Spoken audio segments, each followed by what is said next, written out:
सबसे पहले हम देखेंगे शब्दालंकार।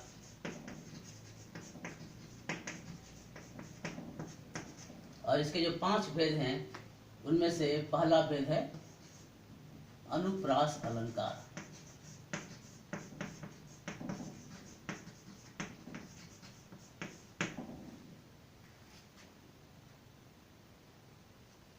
अनुप्रास अलंकार के ही 5 भेद होते हैं जो आगे चल के पढ़ाएंगे। अभी हम लोग देखेंगे अनुप्रास अलंकार के बारे में कुछ इंट्रोडक्शन लेंगे।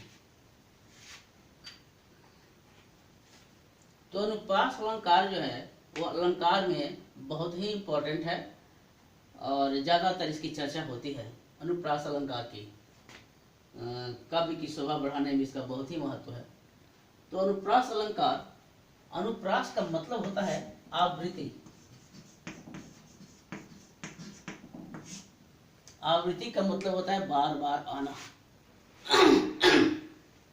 या तो कोई वर्ण बार बार आ जाए, या कोई शब्द बार बार आ जाए, या वाक्य ही पूरा का पूरा वाक्य ही रिपीट हो जाए।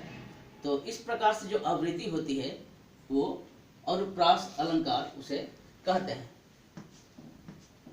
तो इन आवृत्तियों के आधार पर अनुप्रास अलंकार के कई सारे भेद भी हैं और हम अनुप्रास अलंकार में हम प्रयास करेंगे कि सारे भेदों से मिला करके उसमें उदाहरण आपको दें। अनुप्रास अलंकार का अब कैसे समझेंगे कि अनुप्रास अलंकार क्या है? तो इसकी एक परिभाषा है कि जब काव्य में किसी वर्ण, किसी शब्द या किसी वाक्य की बार बार पुनरावृत्ति के द्वारा उसमें अलंकारिक चमत्कार उत्पन्न होता है, उसका सौंदर्य बढ़ जाता है, तो इस अलंकार को अनुप्रास अलंकार कहते हैं। तो अनुप्रास अलंकार में कुछ वर्ण पर आधारित होगा, कुछ वर्ण पर आधारित होगा और कुछ पूरा वाक्य पर आधारित होगा। तो इसका हम लोग पहले परिभाषा लिख लेते हैं। परिभाषा, अनुप्रास अलंकार की परिभाषा: एक ही वर्ण, शब्द या वाक्य की 2 या अधिक बार आवृत्ति होने से अनुप्रास अलंकार की सृष्टि होती है। जैसे कोई एक शब्द है, शब्द एक बार और लिख दिए शब्द, तो ये हो गई 2 बार आवृत्ति हो गई। 2 बार ये आ गया तो ये 2 बार आवृत्ति हो गई। तो 2 बार आवृत्ति हो या इससे ज्यादा बार आवृत्ति हो, एक ही वर्ण, शब्द या वाक्य की 2 या अधिक बार आवृत्ति होने से अनुप्रास अलंकार की सृष्टि होती है।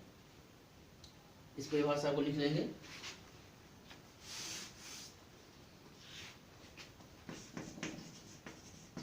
एक ही वर्ण,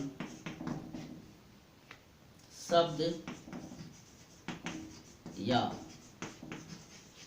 वाक्य की 2 या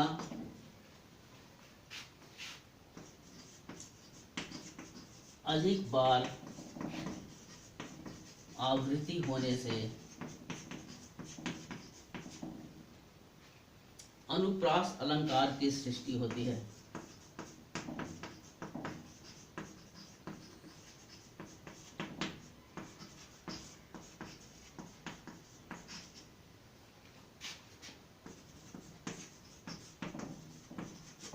इसी परिभाषा को दूसरे तरीके से कैसे लिख सकते हैं?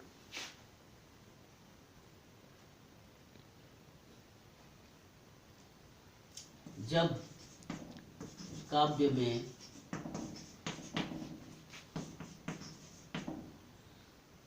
एक ही वर्ण, शब्द या वर्ण या वाक्य की 2 या अधिक बार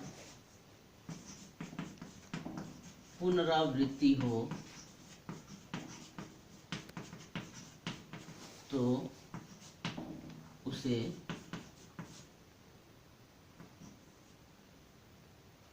अनुप्रास अलंकार कहते हैं।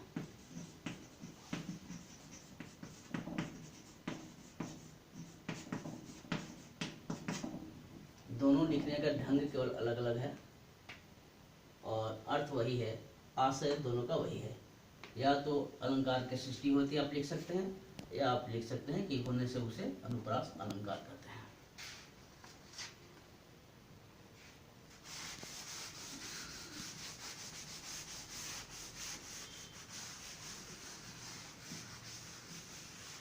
इसके भेद पर बाद में चर्चा करेंगे। अभी अनुप्रास अलंकार के कुछ उदाहरण हम देख लेते हैं। पहला उदाहरण,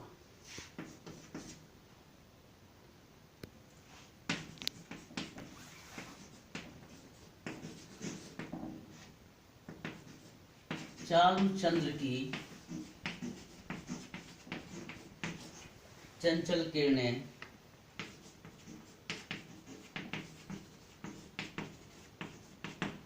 खेल रही हैं जलथल में,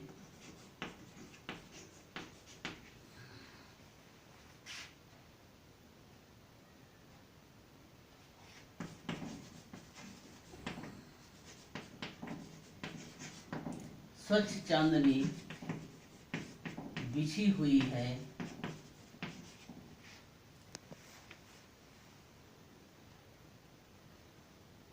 अवनी और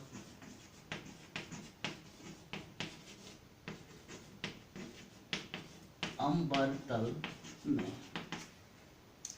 चारु चंद्र की चंचल किरणें खेल रही हैं जलथल में, स्वच्छ चांदनी बिछी हुई है अवनी और अंबर तल में। बड़ा ही ये लयात्मक है और सुनने में भी अच्छा लग रहा है। तो सुनने में ये जो अच्छा लग रहा है, क्यों लग रहा है? इसलिए कि यहाँ पर च रिपीट हुआ, यहाँ च आया, यहाँ भी च आया, 3 बार च की आवृत्ति इसमें हो गई।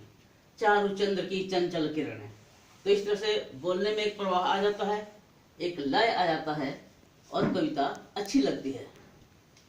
तो यहाँ पर एक ही वर्ण की आवृत्ति बार बार होने से कविता में सौंदर्य उत्पन्न हो गया है। ये अनुप्रास अलंकार का उदाहरण है। ये कविता जो है